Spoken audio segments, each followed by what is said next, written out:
Welcome back to my channel Sunday09। আমি রমা। আমার ভিডিওর মধ্যে যদি কোনো ভুল ত্রুটি হয়ে থাকে তাহলে প্লিজ করে দিও ক্ষমা। আর আজকে যাচ্ছি কোথায় তোমরা নিশ্চয়ই বুঝতে পেরেছো থাম্বনেল দেখে।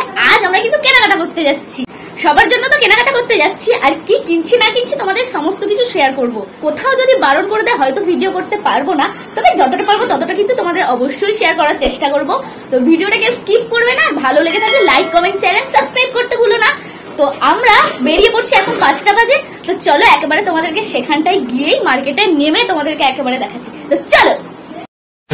পৌঁছে দেখলাম এত ব্যাগের কালেকশন, তাও নাকি মাত্র এন্ড মাত্র 50 টাকা করে। ঠিকই শুনেছো, 50 টাকা করে। কি বলছেন কি? এই যে ব্যাগগুলো, এগুলো নাকি 50 টাকা। মায়ের জন্য এই ব্যাগটা পছন্দ হয়েছে, আর আমিও একটা নিয়েছি, তবে সেটা তোমাদের পুজোর সময় দেখাবো। তারপরে ওখান থেকে বেরিয়ে মেট্রোর দিকে গুটি গুটি পায়ে আমি, মার, দিদি হাঁটা দিলাম। আর বাইরে থেকে ভিডিও করছিলাম, ভেতরে ভিডিও করতে একটু ভয় লাগছিল, কারণ আগের বারে মানা করে দিয়েছিল। এবছর কোনো কিছু না বলার কারণে আমি উড়ে উড়ে ভিডিও করছি তোমাদেরকে। তো এই যে ড্রেসগুলো ছেলেদের, এই ড্রেসগুলো কিন্তু খুবই দেখতে ভালো লাগছিল। আর আমার যেহেতু ছেলেদের ড্রেস নেওয়ার ছিল না, তাই আমি নিইনি, জাস্ট দেখে এলাম। আর এই যে 3 পিস আর লং স্কার্ট, এই লং স্কার্ট কিন্তু আমি আগের বছর নিয়েছি, তাই ওদিকে আমার এত চোখ পড়ছে না। এই ড্রেসগুলো ছিল 150 টাকা, 350 টাকা করে মাত্র। এগুলো গেঞ্জি কাপড়ের শর্ট কুর্তি, খুবই কমফোর্টেবল।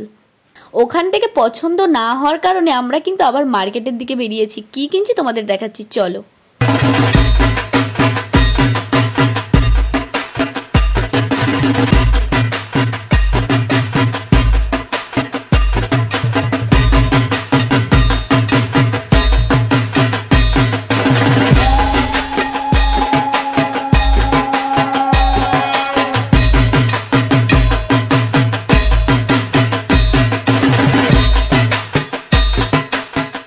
এখানে কিন্তু অনেক রকম শাড়ির কালেকশন ছিল, তবে আমার দিদির মনের মতো যেন একটাও শাড়ি হচ্ছিল না। তাই এই দোকান থেকে বেরিয়ে আবার একটা অন্য দোকানে গিয়েছিলাম দিদির শাড়ির জন্য। আগের মিনি ব্লগে কিন্তু আমি এই শাড়িগুলো দেখিয়েছিলাম, খুব সুন্দর লাগছিল। তবে গিয়ে দেখলাম কাপড়ের কোয়ালিটি একদম কিন্তু ভালো ছিল না। তাই ওখান থেকে শাড়ি না নিয়ে আমার জুতোর জন্য জুতোর দোকানে চলে গিয়েছি। আর ওখানে আমার একটা মিনিটও যায়নি এই জুতোটা পছন্দ করতে। তারপর ওখান থেকে বেরিয়ে দিদি একটা শার্ট নেওয়ার ছিল, তাই শার্ট দেখতে গিয়েছি। আর হ্যাঁ, আমার দিদি কিন্তু ভীষণ চুজি, ও হাজারো দোকান খোঁজার পরে হয়তো একটা পছন্দ করে। যাই হোক, তারপর এই শার্টগুলোর কিন্তু কোয়ালিটি দারুণ ছিল। আর কোন শার্টটা নিয়েছি তোমরা গেস করে বলো তো। আমরা কিন্তু এরপরে আবার মলে যাব, তো চলো তোমাদেরকে দেখাচ্ছি।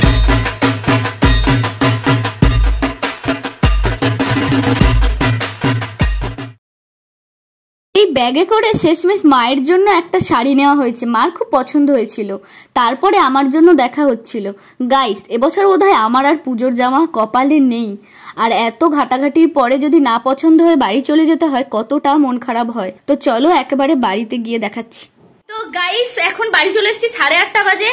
5টা থেকে 8:30 পর্যন্ত কি ঘোড়ার মাথা শপিং করেছি, মানে তোমাদেরকে সমস্ত কিছু দেখিয়েছি। হবে 4টা থেকে 5টা এরকম কেনাকাটা করেছি। আমার জন্য জুতো ছাড়া আর কোনো কিছু মানে কেনা হয়নি। দেখে তো ছিলাম, আর একটা মলে যাওয়ার কথা ছিল, যেটা যেতে পারলাম না। শরীরটা ভীষণ খারাপ হচ্ছে, আজকে মারাত্মক লেভেলের গরম, তো যেতে পারিনি। পরের বারে যদি যাই অবশ্যই তোমাদেরকে আবার শেয়ার করবো। তো আজকের মতো ব্লগটা এখানে শেষ করছি। শরীর ভীষণ খারাপ লাগছে। ভিডিওটা ভালো লেগে থাকলে লাইক কমেন্ট শেয়ার সাবস্ক্রাইব করতে ভুলতো না। আজকের মতো টাটা।